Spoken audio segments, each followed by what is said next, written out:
எடப்பாடி அருகே 3 இளைஞர்கள் சென்ற பைக் லாரி மீது மோதி விபத்து ஏற்பட்டது. சேலம் மாவட்டம் எடப்பாடி அருகே பிரதான சாலையில் ஒரே பைக்கில் சென்ற 3 இளைஞர்கள் கண்டெய்னர் லாரியின் பின்புறம் மோதி தூக்கி வீசப்பட்டனர். காயமடைந்த இளைஞர்கள் மருத்துவமனையில் சிகிச்சை பெற்று வருகின்றனர். இளைஞர்களின் பைக் லாரியின் மீது மோதிய சிசிடிவி காட்சிகள் வெளியாகி பரபரப்பை ஏற்படுத்தியுள்ளது.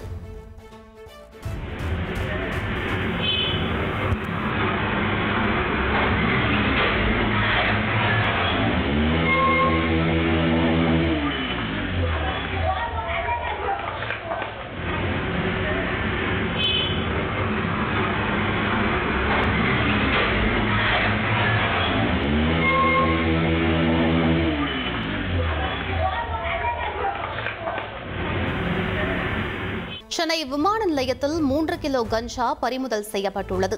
தாய்லாந்திலிருந்து சென்னை வந்த விமானத்தில் போதைப் பொருள் கடத்தப்படுவதாக கிடைத்த ரகசிய தகவலை அடுத்து நடத்தப்பட்ட சோதனையில் ரூபாய் 1 கோடி மதிப்புள்ள கஞ்சா பறிமுதல் செய்யப்பட்டு ஒரு பெண் கைது செய்யப்பட்டுள்ளார். அரசு வேலை வாங்கித் தருவதாக 2.5 கோடி ரூபாய் மோசடி செய்த வழக்கில் அண்ணா பல்கலைக்கழக முன்னாள் துணைவேந்தர் மீது வழக்கு பதிவு செய்யப்பட்டுள்ளது. சென்னை அண்ணா பல்கலைக்கழக முன்னாள் துணைவேந்தரான கலாநிதி தனசேகர் என்பவரின் மகள்களுக்கு வேலை வாங்கித் தருவதாக கூறி 2.5 கோடி ரூபாய் பெற்றதாக புகார் எழுந்தது. உரிய காலத்தில் வேலை வாங்கி தராததால் தனசேகர் கலாநிதியுடன் கொடுத்த பணத்தை கேட்டதாகவும் பணத்திற்கு ஈடாக நிலப்பத்திரம் ஒன்றை கலாநிதி கொடுத்ததாகவும் தகவல் வெளியானது. பின்னர் கலாநிதி நிலப்பத்திரத்தை கொடுப்பது போன்று கொடுத்து காவல் நிலையத்தில் நிலப்பத்திரம் தொலைந்துவிட்டதாக புகார் அளித்ததாக கூறப்படுகிறது. பின்னர் தான் ஏமாற்றப்பட்டு விட்டதாக முதலமைச்சரின் தனி பிரிவிலும் சைதாப்பேட்டை நீதிமன்றத்திலும் தனசேகர் புகார் மனு அளித்துள்ளார். நீதிமன்ற உத்தரவின் பேரில் ஏமாற்றுதல், நம்பிக்கை மோசடி ஆகிய 2 பிரிவுகளின் கீழ் கலாநிதி மற்றும் அவரது மனைவி ராஜலட்சுமி மீது மயிலாப்பூர் போலீசார் வழக்கு பதிவு செய்துள்ளனர். ஏற்கனவே அண்ணா பல்கலைக்கழகத்துக்கு சொந்தமான இடத்தை அபகரித்து வைத்துக் கொண்டதாக கலாநிதி மீது குற்றச்சாட்டு உள்ளது குறிப்பிடத்தக்கது. கோவையில் நடைபெற்ற சாலை பாதுகாப்பு விழிப்புணர்வு பேரணியில் அதிக சப்தம் எழுப்பியபடி வந்த வாகனங்களை பறிமுதல் செய்யுமாறு போக்குவரத்து ஆணையர் அசோக்குமார் உத்தரவு பிறப்பித்தார்.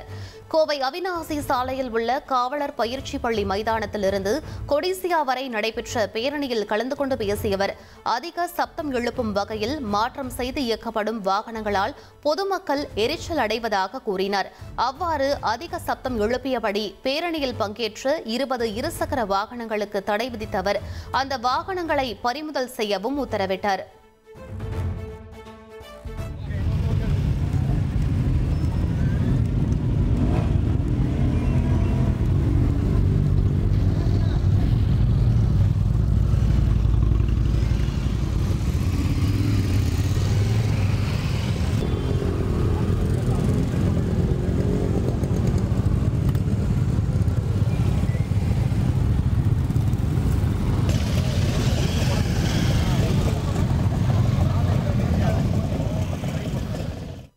ஃப்ரெண்ட் ஆக்கிக்கோங்க. தந்தி டிவியின் சப்ஸ்கிரைபர்ஸ் அண்ட் ஃபாலோவர்ஸ் குடும்பத்துல நீங்களும் இணையுங்க.